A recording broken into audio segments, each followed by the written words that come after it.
Hello! Happy holiday of some sort today. Whether it's a holiday for real or another day, it's every day a holiday. Nailed that. Mrs. Seuss? Hi? What? Dan Murrell's here, and I was asking you if I had qualified as Mrs. Seuss. I'm Roth Cornet. Yes. That's Happy life day to you, Roth. Happy life day to you, Spencer Gilbert. I would host a show with you in a boat. Oh, in a moat. Yep. Full of snakes and alligators. That's exactly how the phone goes. That's Joe Starr, and we welcome you to our show. That's a pre-tape, and you're watching it, I hope, enjoying some nice time off from work or school or whatever it is that you do. I know that we are. I'm currently home watching all of the screeners I borrowed from Dan Murrell, inevitably. No, because that's not I've given them against back. the rules. I've given them back by now, is what I wanted to I'm not say. supposed to loan them, Roth, so you're not watching those. I am not doing that. Best movies of the decade, Dan. Yes. Best movies of the decade. That you've never seen. That I've never seen because I don't have any screeners, sadly, for me. But these are some that we have seen over the last 10 years. Perfectly legally. Mine, I have 3 picked out that I'm very excited to talk about today. I know what you guys picked. These are great movies, and there's quite a mix, so we're going to mix it up a little bit. I'm just going to do the Spencer. You go first. Okay. You've never seen The Beach Bum. I haven't, and you told me a very important fact about it. It's good. I'm not gonna. I hope this is less a spoiler and more enticement to see the film. But a shark eats Martin Lawrence's foot. How are you not You watching sneezed that over my movie? line. I'm sorry. A shark eats Martin Lawrence's foot. I'll say it again for the people in the back. This is a great film. I don't think you need to say anymore. I could, but I feel like we have to kill time. All right, do it. So otherwise, it's gonna be a short show. Because I could just list them. Someone in the comments will list the movies we bet. Damn. Bless you. It's off mic. We need a sneeze button. We'll list them in the comments, and then you can skip the whole video because some helpful person will always do that, making the point of this discussion irrelevant. No, we we're can talk saying about interesting anything. things. Yeah, okay. I wonder if we should, just to Well, first we pick all our movies, and then we just talk about whatever we want. That's our I'll show. talk about The Beach Bum for a moment, though. Okay. It's McConaughey back to his roots. Yeah. No more classy Lincoln. Bless you. Every time I get some momentum, you sneeze me out of it. I'm not going to say I planned it that way. But. What was I saying? Oh, yeah. Bring up the photo again. I need some inspiration. Yeah, that's McConaughey at his best. Back to his stoner roots. And man, is he stoned in this movie. He smokes some weed that Snoop Dogg gives him that grows only in a certain pond in Jamaica. Yeah. And it's that kind of film. It's Harmony Korine. If you don't know his style, it's like scumbags having fun. Yeah. And man, are these some scumbags, and man, are they having a good time. It's like The Big Lebowski if there wasn't a murder extortion plot that he got caught up in. He just needs to bum around and have a good time for 90 minutes. Can I ask you a question? Yeah. Great. It's not about the foot because I was sold right there on the movie, period. But his movies, is that how you would define his subgenre, like scumbags having fun? Because kids, if like when it came out, it was like this big shocking thing. Oh my God, what's happened to the Utes? But now, do you think it just reads like scumbags having fun? It's interesting that you say that because the world is so cynical. Well, that's the thing, is like he is an anti-whatever's popular right now, an iconoclast. It's like in the 90s, it was shocking to be like, you know what? The kids aren't all right. Yeah. They're drinking and they're skating and they're getting messed up and then they die. But now I feel like they got the AIDS. In the year of our Lord yes, they do. In the year of our Lord 2019, it's from the movie. It's in the movie. From the I'm film. not. Yes. There's nothing funny. Just go ahead. Yeah. In 2019, it's actually kind of against the norm and like shocking to do something where like you're not paranoid, you're not anxious, you're actually just having a good time. Interesting. That is more against what's happening in our culture right now than anything. So do you feel like you could define every decade by his version of it, and it's kind of a looking glass version of how the decade sees itself? Yeah, but he's only really had 2 versions of this. Is like the first movie, Spring Breakers to an extent, but this is the first movie that's just been pure cotton candy. Yeah. It's just a delight through and through. He's just going on one stoned escapade after another, and then it ends. Whereas I think all of his other films have more darkness to them. Yeah. This is just like, you know what? Turn your brain off. light a spliff, get on a boat, go down to the Florida Keys. An actual Sounds turn your brain fun. off movie. An actual Yeah. turn your brain off And a movie. full McConaughey being his truest form. Back to it, Yeah, that's his final It's form. the distilled. It's the resin at the bottom of Yeah. the bowl of Matthew McConaughey. Yeah. This All right. is he's taken him back to where he came from, and then blown that version of him up. Okay. Dan Murrell, Yes. two things. Yeah. Fun fact is that my teen years were very similar to kids. To me, that was a documentary. Two is, what's your movie? Why'd you direct that at me? I feel like now I have the burden of reacting to that. Yikes. Okay. That's why. My first one is a documentary. My picks are all from the beginning part of the decade. Look, like a documentary. That was like a segue. Yeah, That segued worked. right to you. Oh, I'm sorry. I'm slow on the uptake today. It's a documentary that was made in 2012, and one of my favorite things about documentaries is that documentary filmmakers sometimes just like stumble into these things that like they start off making one movie and then it just turns into a completely Is this different Capturing movie. the Freedmans? No, Oh. it is not. It is good though. And they make a completely different movie. And there's a movie that came out in 2012. It's called The Queen of Versailles. Oh, yeah. And it is about this couple, David and Jackie Siegel. He heads this Westgate Resorts. Another great Florida movie. It is another great Florida movie. It is. He heads this company, Westgate Resorts. She is his much younger wife, and the movie starts as this sort of celebration, not celebration, this featuring their largesse. Because like they are living high on life, Like a lifestyle of the rich and famous. It's called the Queen of Versailles because they're building this house that's going to be a model replica of the Versailles Palace in France. Like they are king and queen. S-word, poop. But it just so happened that as they were making this documentary, the 2008 real estate crisis happened, and the bubble burst, and Westgate Resorts, their fortune largely was tied up in real estate, and everything that they had basically defined themselves by vanished. And it is about these two people like trying to adjust to living this life where everything that they thought that they had is gone. And it's like he is like this guy who is just like he's like, I got George W. Bush elected in Florida. Like he just sees himself as this powerful man, and he just withdraws into himself. He literally just like eats alone in his room, and she's just picking up. Are they still in the same big house? They're in this massive house, but like they don't have a staff anymore or anything because they can't afford it, and there's dogs are just pooping everywhere in the house. It is just this fascinating portrait, and it's not in like a Schadenfreude way where like you're laughing at them or it's like you're delighting in these. It literally is like this fascinating look at like these people whose life largely was defined by opulence, and for particularly for David Siegel, his life's works. He was in his I think 80s when this movie was filmed. Like he basically like this was his life's work, and then everything collapsed. And it's a fascinating movie. It's like a prequel to Grey Gardens. I haven't actually seen it, but this is a great. This is selling me on it. Yeah. Queen of Versailles. Yeah, Queen of Versailles. We'll check it out. Good recommendation. Thank you, Dan. I'll take that one. I'll watch that movie. Capturing the Freedmans, if you guys don't know, is a documentary. One of the ones, this was made by the founder of Moviefone, who also then later did The Jinx, Andrew Jarecki, and he was doing a documentary about clowns and found something much darker than clowns. Wow. It's pretty dark. Joe. That's a good dark sell. Do you want my reaction to clowns or my Yes. movie? Yes. Clown. Hey, whoa. Hang on there, clown. That's my general reaction to clowns. Solid. My movie pick is Haywire. Yes. It's an action film by Mr. Steven Soderbergh, and it's awesome. It's such a boilerplate, like standard issue, like a highly trained government operative is betrayed by her own, and it stars Gina Carano, who is in The Mandalorian. She's in Deadpool. She's not there yet. She's the. I think I'm not. I don't think I'm making that up. Is that a real thing? Yeah, I think so. Oh. Or I maybe just said a wrong thing. I don't know. Either way, they'll tell us below.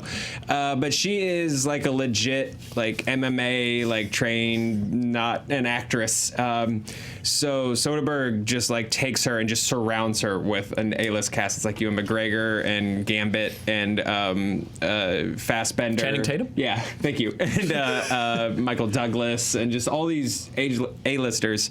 I just said age-lister about Michael Douglas and I feel awful. I'm an age-lister. You know how like the Bourne movies feel very slick? Soderbergh's Haywire feels really slick, but like effortless.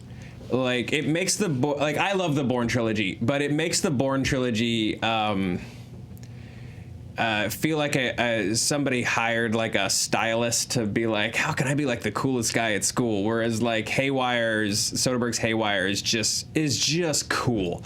The pace, like there's no fancy like music under the fight scenes or like quick cuts or anything like that.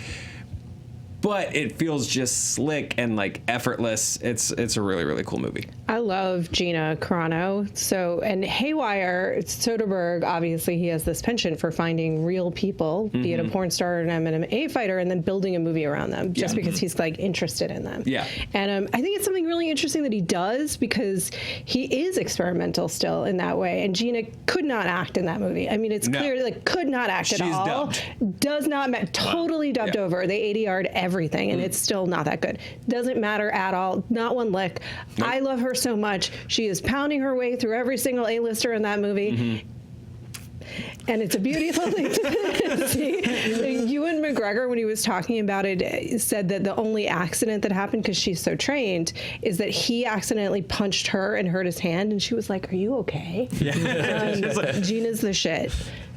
Granted, most people from the UK, their bones are so brittle that any punch would shatter their hand. Well, that's fair. They have hollow little bird bones, as does Jared Leto. We learned that. Science taught us that. I ain't brawling with power Ewan levels. McGregor. I'll fight Ewan McGregor, anyone over 60, and the entire UK. I'm calling my shot. Once again, people to fight. Dan? Oh, Margaret, 2011, Kenneth Lonergan. Embroiled in scandal. This actually was, okay, so this is, if you guys know Kenneth Lonergan, he did Manchester by the Sea. You Can Count on Me was the first thing that brought everybody to his, everyone to his attention. Yeah. Brought him to everyone's attention. Him to everyone's attention. There it is. Thank you, Damro, for the assist. But this was his follow-up, and it was supposed to come out in 2005, but he was really struggling to find an edit of the film that he liked. And so it ended up being this like long series of lawsuits and post-production, really, really painful process. At a certain point, Martin Scorsese and Thelma Schumacher came in to create a cut that he could accept, but the studio released a cut in 2011, finally, that he didn't totally approve of. It went to theaters, got middling reviews. He had a 3-hour cut, which normally I would say slow your roll. But this movie is beautiful. It's about this, and it has everybody in it. It's got Anna Paquin, Jean Reno. I cannot do words today, and you know that I apologize to you. I should not be on a camera, but here I am. Let's have fun together. Matt Damon, Mark Ruffalo, Kieran Culkin, who is amazing in Succession.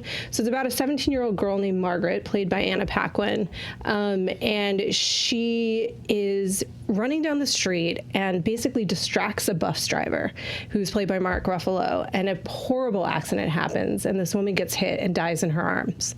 And the rest of this movie is kind of just a meditation on morality and how we wrestle with morality ourselves. And she's this very privileged, precocious, incredibly smart girl who goes to a private school in New York, clearly set up for like gifted children, and they're wrestling with these big issues. But it's really at a distance, and she just is, the whole movie movie struggling to connect to her sense of responsibility for this accident happening, and it becomes about playing like getting on the moral high ground and blaming other people and bringing people to justice or not, but she never really fully embraces her own responsibility. And it's a really fascinating movie to watch because there's no clear answer in it. It's just a bunch of questions. A lot of people thought it was in response to 9/11 and kind of like the United States wrestling with itself and its role in the world. That's a lot to put on this movie about a teenage girl. There's enough in there with or without that. I hate to call it a meditation, but I just did anyway. It's really in my opinion, one of the best and most underrated films of the decade. It went under the radar because of the lawsuits, probably. But it's 3 hours. It's a commitment.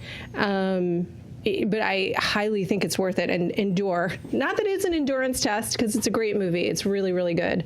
But sit and watch it full through if you can. Sounds good. Could not recommend it more. Yeah. Sweet. Hey.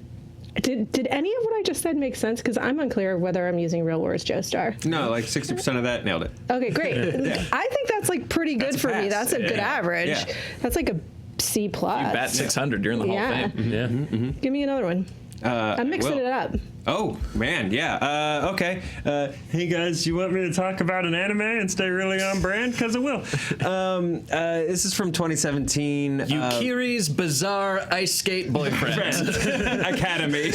At large. A young high school boy. GT. I'm still doing the title. Record of Fart War. So this is a movie called... This is a movie called... And the theme song goes something like this. Hang on, you keep doing it and I'll enact the intro.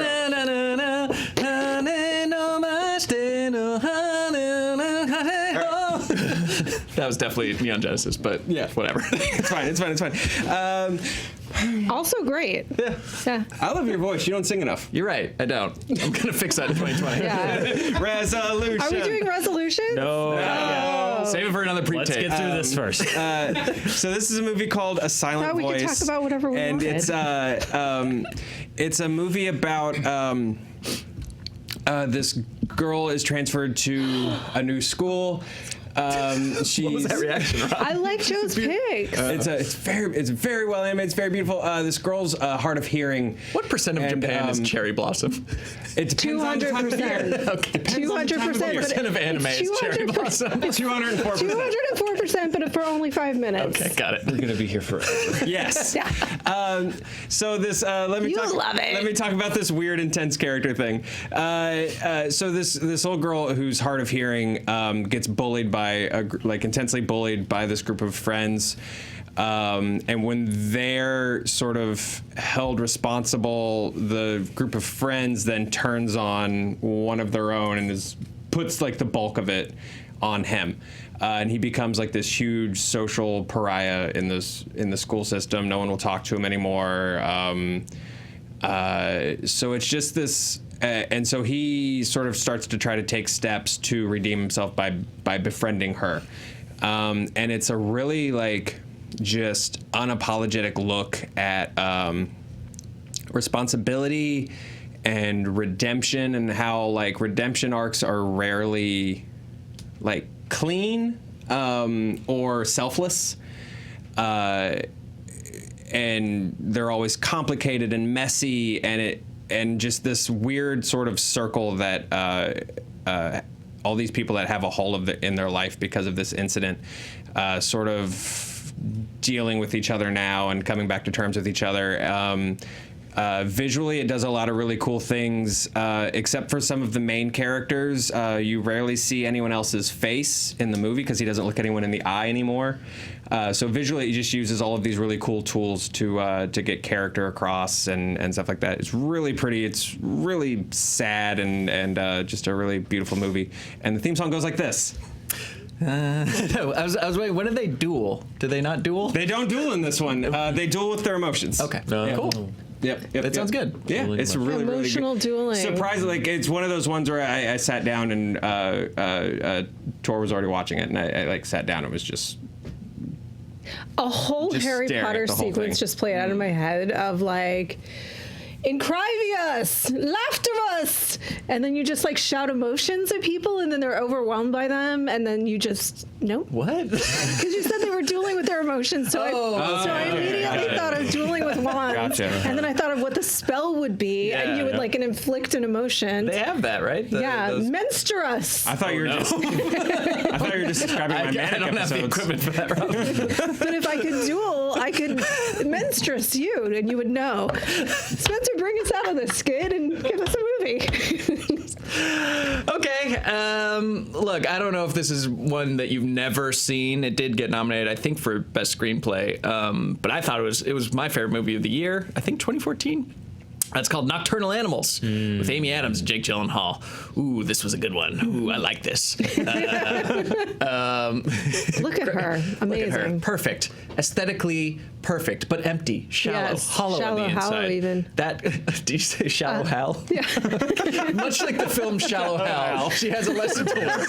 But instead of a gypsy curse or whatever it was that makes her see Gwyneth Paltrow as Gwyneth Paltrow, it's Jake Gyllenhaal, her ex-husband, sends her a novel that he's written. And the film, it's a film within a film, or rather a book within a film, where she gets this novel from her ex and she dives into it, and it's clearly an allegory for their relationship and the way she sees the world and the way he sees the world. And it's by Tom Ford, a fashion designer, but makes a film like once every 10 years or something like that. Because he can. Because he can do stuff like that. He's like, you think films are hard? Try launching a fashion line. I don't think he talks like that, but I imagine he does. He does. But you can tell that this is someone who's steeped in the world. Making Apollo formal, darling. Yes, of aesthetics and emptiness and vapidity. Is that a word? Sure. Yeah. Sure. Vacuity and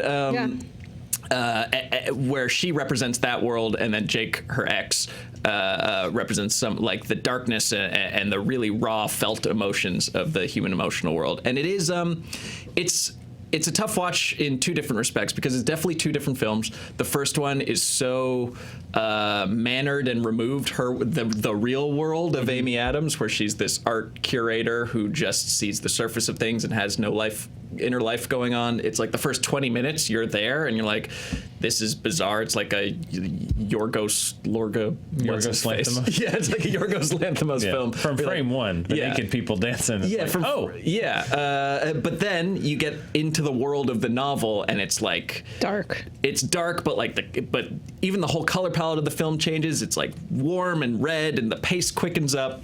And there's these like really suspenseful elements of human danger that are being so rawly felt. So, and it goes back and forth between those two worlds, and it's got one of the better endings, I think, of any film that I've ever seen. A real suspenseful ending. You can figure out what happens if you go back and watch it or go back and read about it. The signs are all there. You can fill in the blanks, but it seems to cut off at a point Sopranos-like. But if you're paying attention, you will know how it ends. It's great. I loved that movie. Yeah. But you also described at the beginning a metaphor for the fashion industry as we know it. A bunch of hollow husks that mask a never-ending scream into the void. Dan, do you have a movie? Yeah, I've got two more. Great, do one. Nocturnal, that was one that I would absolutely recommend that people see. That was not for me.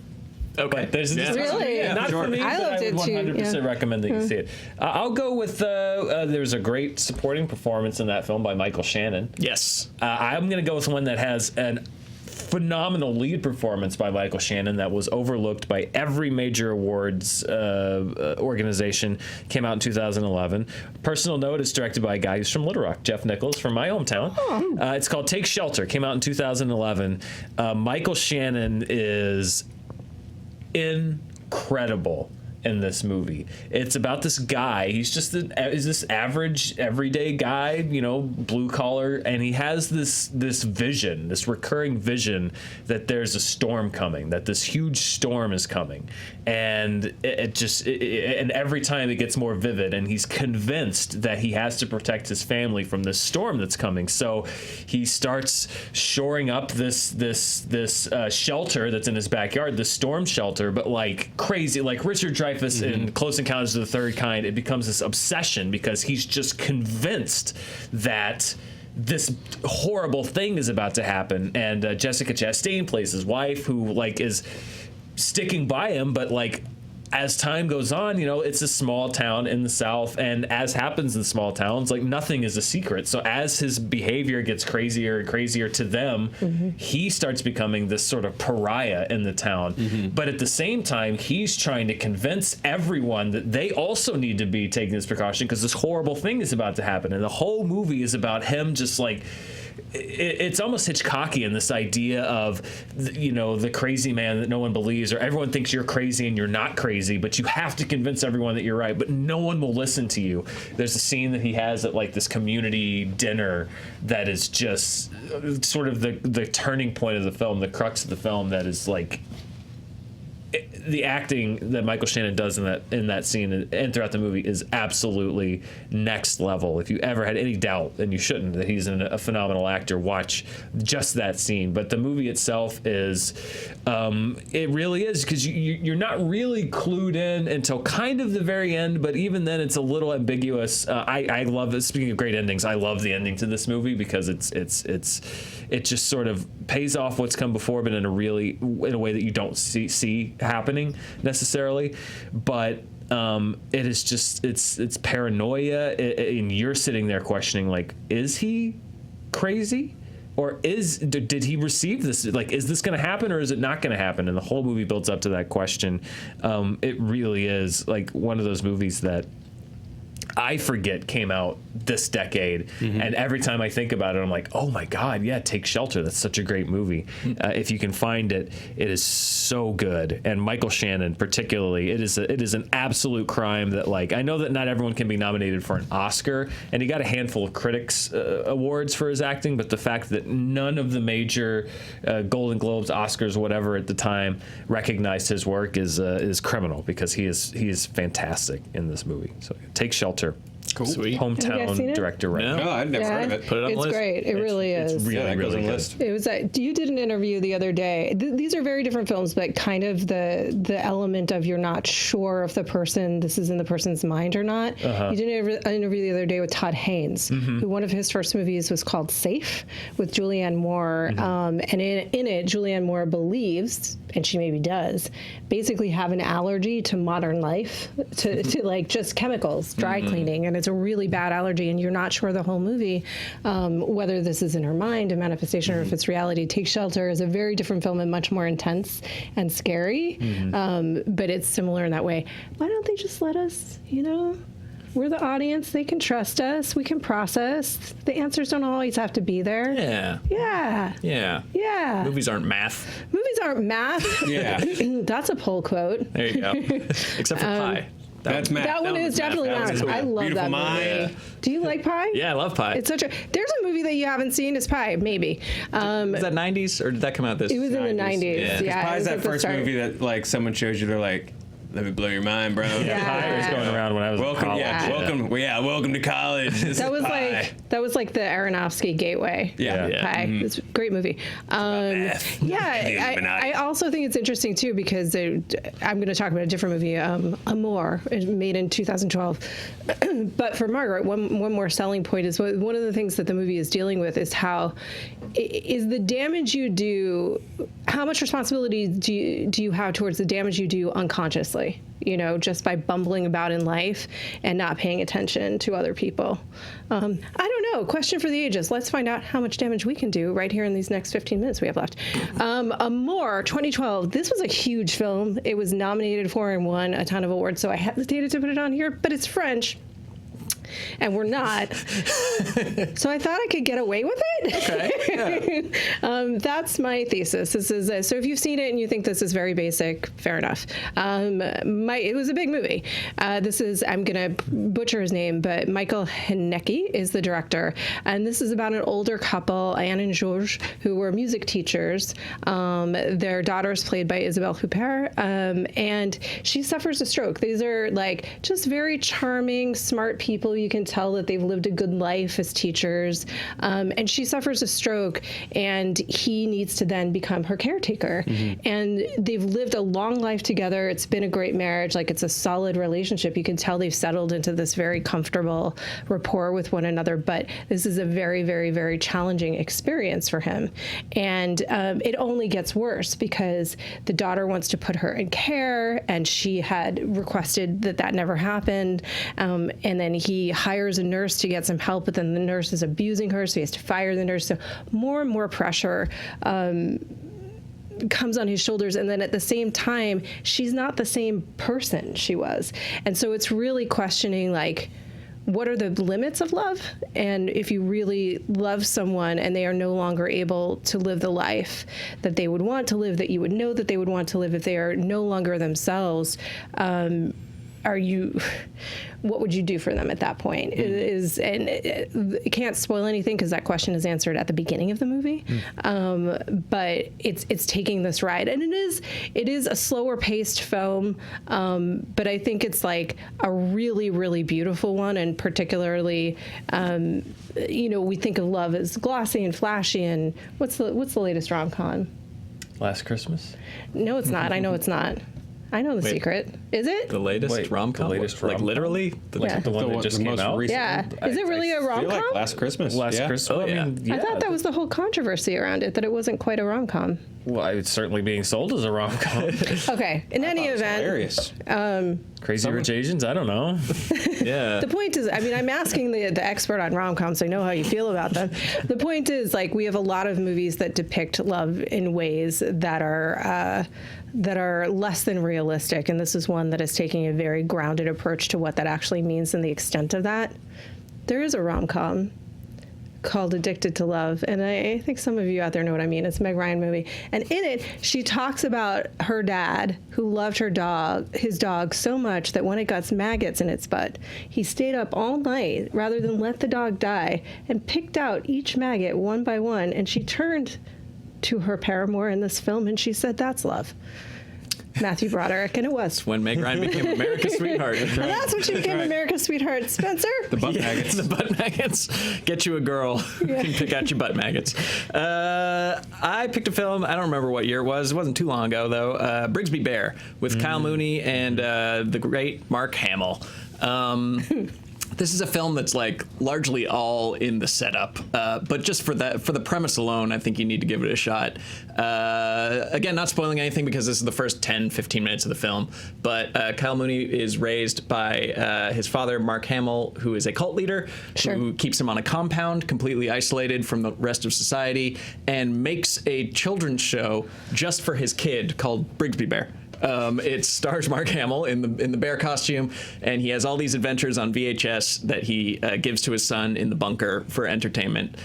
The compound is raided, and this boy, man boy, man-child, must leave and join his real family. Oh, sorry, he was kidnapped by Mark Hamill, and he has to go rejoin the real world. If you like Kyle Mooneyisms, I think you'll love this. He's playing it pretty straight. Like, he's not going for big laughs, but there are a lot of darkly funny moments in this movie. It's really, though, a tribute to movie making and creativity, because he kind of uses this like he needs to find something to do now, and it is about him bringing the joy of Brigsby Bear, the show he grew up loving that only he has seen, to the world, and getting people together to kind of recreate the magic that he felt in this cult compound. So it's kind of like about fandom in a way, of being like, there's this thing that I love so much and I need to share it with you guys. This is the next doc. This is the next doc, but it's literally if you and were it's also like fanfic, right? Fanfic. If you're the only person who saw Star Wars, and then you were released out into the wild. You thought everyone else and you were Star Wars. You were convinced and everybody else. didn't. And they'd be like, what are you talking about? What? Stop saying Force. It's creepy. Yeah. And then you tried to recreate that in natural society. I think that's the premise of the movie. I think it also falls I into... think you sold it better than the movie ever sold. Well, there you go, because itself. they kept it, they, for whatever reason, kept the actual premise of the movie back. They didn't want to ruin that. But I think that because it gets that out of the way so quickly, you need that to be interested and to watch it. It falls into some rom-com tropes, unfortunately, because there's... Why, unfortunately? We just discussed that we love because those. what I just said is the interesting part, but then there's like, oh, he finds a girl who awakens his true... It just seems like a waste of time because I've seen that movie, but I haven't seen this movie. Yeah. But apart from that, I think it's totally worth your time if you missed it. Have you seen Frank? No, but I heard it's very similar to Frank. Yeah, the big head. I was just reminded of it because of the big head. He plays a musician, Frank. Yeah. And it's based on a real musician, not necessarily a good one. Daft Punk. Daft Punk. And he wears this huge paper mache mask the whole time. It is a really good movie. That's a movie about art and commodification of art, because Domhnall Gleeson's trying to commodify really bad art, and it's amazing. Joe Starr. I'm going with going back to 2011 for the second time. Tucker and Dale versus Evil. It's Alan Tudyk at his best. This is my favorite Alan Tudyk role, and I'm a big Tudyk fan, so that's saying something. And Tyler Levine, who's delightful in it. It takes the murder rednecks in the woods horror trope and turns it on its head. It's a movie about two delightful rednecks in the woods who bought their dream cabin, the rickety old Evil Dead-esque cabin in the woods that they're here to fix up for the weekend, and the teens show up in the woods, and they just, through pure accidental circumstance, start accidentally murdering all the teens. And it's a big, wacky, hugely gory misunderstanding, and it's hilarious. It's got... this is a movie that I'll just put on, like, whether I saw it last week or whatever. If I'm like, oh, I got to clean, or I got to do this and that, I'll throw on Tucker and Dale.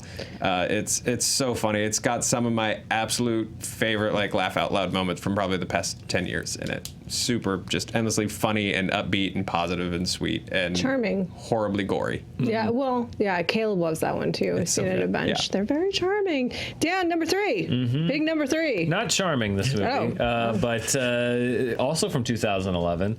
It's a movie from Lynn Ramsey, who made a movie, I think last year or the year before. It was the year before. Was it? You were never really here. Merges together. Yeah, You Were Never Really Here. One of my favorite movies of that year. In 2011, she made a film called We Need to Talk About Kevin. Oh, yeah. Which is, I categorize it as a horror film because it is about evil just as much as The Exorcist is about evil or Evil Dead is about evil, but it is about a much more terrifying kind of evil, which is the actual evil that exists in the world. And, you know, so many times in movies when you see like a sociopath or a psychopath, what were they shaped by? Like, what's their origin? Why are they the way that they are? Or even Joker's like, oh, he's downtrodden. It's like, this is literally the story of Tilda Swinton is a mom, and her kid, who's played by Ezra Miller, who's terrifying and really good in this movie, is just born evil and smart. And he's a complete sociopath, and only his mom knows. And it's kind of there's some similarities to Take Shelter in the sense of like he doesn't hide who he is from his mother, but he hides it so well from everyone else. John C. Reilly plays the dad, and basically, you know, like his mom will go to him and be like, seriously, like Kevin there's something wrong with him, but he never exhibits it in front of anyone else. And so it's this idea of like, again, the mom just like knowing that there's something wrong with her kid, but he doesn't show it to anyone else. But it goes horrifically. I mean, but there's no ambiguity. This kid is evil personified. Yeah. And it's about that and the guilt of that and the guilt of knowing that in the shadow of an action that he takes, which is where we start the movie. But it really is it is chilling. It is a chilling movie, and this idea of, you know, there's not always an answer. When terrible things happen and everyone's looking for the answer to what happened or why, there's not always an answer. Like sometimes someone is just bad. They were just born bad, and maybe along the way, you know, something happens and the movie kind of delves into that, like, well, this happened when he was a kid, did this, but I think really it's just about this a bad seed, and it is to me as terrifying as The Omen or whatever you want to talk about, Devil Children and Children of the Corn. Like, this is a really effective film, and yeah, Lynn Ramsey is an underrated director, one of the most underrated directors working today. Tilda Swinton is, I think this is one of the first times that I really saw her, like, noticed her as far as like a lead performance, going like, oh wow. And then yeah, John C. Reilly is great in it. Ezra Miller is terrifyingly great in it. So yeah, it's not an upper, definitely not an upper, but it is a fascinating movie. We need to talk about Kevin. It's really super good. It's great. I always read it, though, that when she was looking back, that she really still felt like she had some culpability. I think there was I always read it that there was a part of her that thought, maybe I thought I saw that in him and I got distant from him and I exacerbated it. Yeah, well, and I think that's kind of the what I think engages you about the film is, you know, you are seeing it from her perspective so much. So, you know, my takeaway from it was, listen, I know that she's saying like, well, this happened and I did this and I got angry this time and did this turn him? You know, my reading of the film is like, no, you're putting way too much on yourself. Nobody's perfect, and this kid was bad. He's just a bad kid. But other people I think can look at it and go like, well, wait, now, you know, does she share some culpability in this? Does she share some guilt in this? And it's a very interesting character study. Yeah, it is. I don't think she does. I just think she thinks she does. Oh, she definitely. Yeah. Yes. 3. I gave my third one already. 3. Third. 3. We're going to wrap it up with World of Tomorrow, which is a short film, and it's very, very charming and delightful. Don't bring up this graphic then. No. That's Edge of Tomorrow. That's Edge of Tomorrow. Which one of its titles had a world in it? Yeah. Oh, is that all we have? We don't have the real one? Sorry, I don't. No. Okay. I did a boo-boo. This is in 2015. This is a filmmaker named Don Hertzfeldt. Yeah. Who, Spencer, I found out this morning, I was big fan. Excited about it. And he said, I already know all that. I have the PhD in Don. Don't worry about it. This is a 2-time Oscar-nominated short animator, filmmaker. And he was basically trying to teach himself digital animation. And he created a script that is about, basically the conceit is this, that a 5th or 6th or 7th generation clone of this 4-year-old girl comes to talk to her and explain what the future is like to her, and then also about the end of the world a little bit, but she's 4, and so her response is often, I like cars, do you like my cars? And it is so charming and delightful, because it is, I'm glad everybody's seen it. If you, apparently this is not that you haven't seen, this is that you have seen. See it again, because it's so wonderful, because it's one of these stories that I think really is touching on like these bigger issues of like that sci-fi delves into. What does it mean to be human, and when are we disconnected? And this is a character that has led a very disconnected life. She falls in love with, I think, a gas pump at one point, and like, you know, like she's at a rock earlier than that because she's so disconnected from humanity. But that's juxtaposed against this 4-year-old who's having these incredibly human and natural and funny responses. And so he recorded his 4-year-old niece and only had a few hours with her. And he was like, I just kind of had to let it happen. And then he pieced that together to create this story that is, I think it's really on levels of genius. And it reminds me, we were talking about a show we love called Fargo in the season with Carrie Coons, which was 2 or 3. Was it 3? Wasn't she in 2 of the seasons? No, I don't remember. Anyway, there's a story within the story that's like a little animated story of this character that's also going through time. And it reminds me of that a little bit. So I guess what I'm saying is you should watch World of Tomorrow and Fargo. I think that's, and then what are his other films like? Oh, I mean, I haven't seen them. Shorts. Like I think his longest one is like 40 minutes, and yeah, he's his biggest YouTube video is Rejected. Called just search for like Rejected Don Hertzfeldt, of like these fake rejected things he did for not Pop-Tarts. Pop-Tarts stole his artwork, but he's always done like hand drawn and in camera stuff. but he's always got that same like sense of scope and imagination and like these like absurd leaps of logic and comedy that like it's like the same experience of like Hitchhiker's Guide to the Galaxy or same like feeling, feeling or like if Rick and Morty had more heart. Maybe that's why I don't watch them. Well, this is kind of cynical, but he's like one of a kind. He does it all by hand. He hasn't sold out in the sense that like he's changed his style or done something that's more commercially viable than like 30 to 40 minute animated movies, which is great. Which is great, yeah. So go, like you can go. I think he has like a Patreon or like an artist page. You can kick him a few bucks. You can rent it or buy this particular film and probably others on his Vimeo. Yeah, exactly. Which is where I did it, and I encourage you to do the same thing. Apparently, I'm not bringing anything new to the table here today because Spencer already had a hold on this. But no, the commenters have all seen all of these movies, and we're bad cinephiles. We might be, but I think it's. I rewatched it last Everyone's night. Everyone's a cinephile in the comments. And you know what? It brought a smile to my face, and that's all you can ask for sometimes. I think it's really, really beautiful. So that's the one I will end up. The two that I recommended earlier might ask a little of the audience. I still think you should watch them, but they might ask a little bit. Same with Tucker and Dale versus Evil. Same kind of level. But well, you know what? You could watch like Margaret and then chase it with World of Tomorrow, or Tucker and Dale. Yeah, that's perfect. Also very charming. Or you could watch Martin Lawrence's foot get bit off, which I'm gonna do this weekend, people, for sure. Dan Murrell, thank you very much. Those are some great recommendations. I'm looking forward to watching the one that I haven't seen. Likewise. Yes. Indubitably. Do you guys watch Sunny?